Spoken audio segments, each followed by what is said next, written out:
मेरा नाम आशा शर्मा है।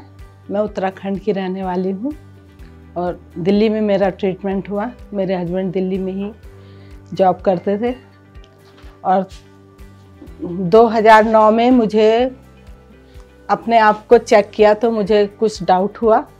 फिर मैंने अपने हस्बैंड को बताया। मेरे हस्बैंड ने बोला ऐसे नहीं हो सकता। फिर गए डॉक्टर के पास, उन्होंने मेरा चेकअप किया, टेस्ट हुए तो डिक्लेयर हो गया कि हाँ मुझे ब्रेस्ट कैंसर है। आशा शर्मा अगेन एक ब्रेस्ट कैंसर की पेशेंट है जो लगभग 10-12 साल पहले डायग्नोज हुई थी। इनका ब्रेस्ट कैंसर हालांकि अर्ली स्टेज का था, लेकिन जब मॉलिक्यूलर क्लासिफिकेशन या IHC पे जो हमने टेस्ट करा उसमें HER2 पॉजिटिव था। HER2 पॉजिटिव का मतलब होता है कि उनको एक स्पेसिफिक टारगेट थेरेपी लगेगी कीमोथेरेपी के अलावा। मैंने पेशेंट को समझाया, फैमिली को समझाया और काउंसिल करने के बाद में उनको इस चीज़ के लिए राज़ी कराया कि उनके लिए टारगेट थेरेपी कितनी ज़रूरी है। जैसे मुझे पता चला कैंसर का, मैं बिल्कुल नहीं घबराई, बिल्कुल बोल्ड हो गई, क्योंकि मेंटली प्रिपेयर हो गई कि अब तो जो है वो तो है, इलाज कराना है। मैं कई ऐसे अपने साथ के पेशेंट को जानती हूँ जिन्होंने इलाज कराया और वो बिल्कुल ठीक है।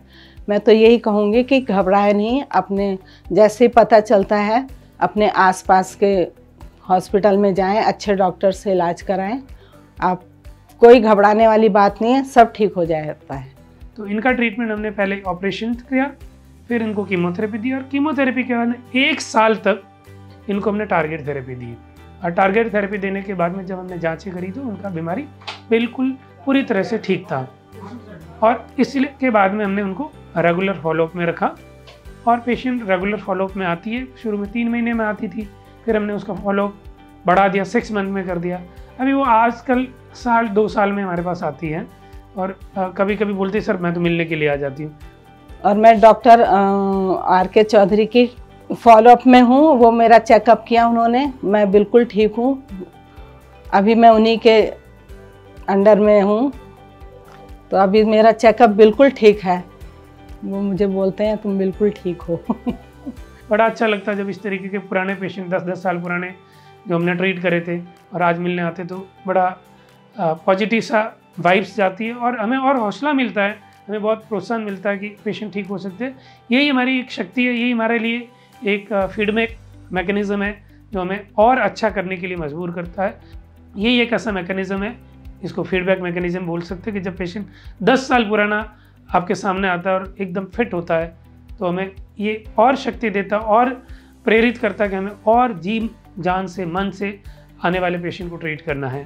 Metro hospital doctor RK Chaudhary का बहुत बहुत धन्यवाद, जो उन्होंने मुझे फॉलोअप किया और मुझे मार्गदर्शन दिया अच्छा से। मैं पेशेंट जितने भी मेरे पेशेंट उनका बहुत बहुत धन्यवाद करता हूँ और जितने भी मरीज़ है या जो लोगों को नए कैंसर डायग्नोज हुए उन लोगों को मेरा मैसेज यही है कि कैंसर एक ऐसी बीमारी जिसका ट्रीटमेंट बिल्कुल उपलब्ध है। आप अपने आसपास के किसी भी अच्छे ऑन्कोलॉजिस्ट या अच्छे कैंसर हॉस्पिटल में जाए, उनकी बात को ढंग से समझे और अपना ट्रीटमेंट पूरा कराए। यही एकमात्र उपाय है अगर कैंसर डायग्नोज हो गया है तो। अदरवाइज कोशिश करें कि उन आदतों से दूर रहे। आप अगर दूसरे वीडियो देखें तो हमने कई बार ऐसी वीडियो बनाई जिसमें कैंसर के रिस्क फैक्टर क्या है, उनसे कैसे बचा जा सकता है, उसके बारे में बात हम करते हैं। तो उन वीडियो को देखें या जहाँ से भी जानकारी मिले जानकारी ले और कैंसर से बचे, ये सबसे बेहतर तरीका है। या फिर कैंसर को अर्ली डायग्नोसिस होता है तो वो बहुत बढ़िया है और अगर किसी भी स्थिति में डायग्नोज होता है तो ट्रीटमेंट करना ही बेहतर उपाय है। बहुत बहुत धन्यवाद।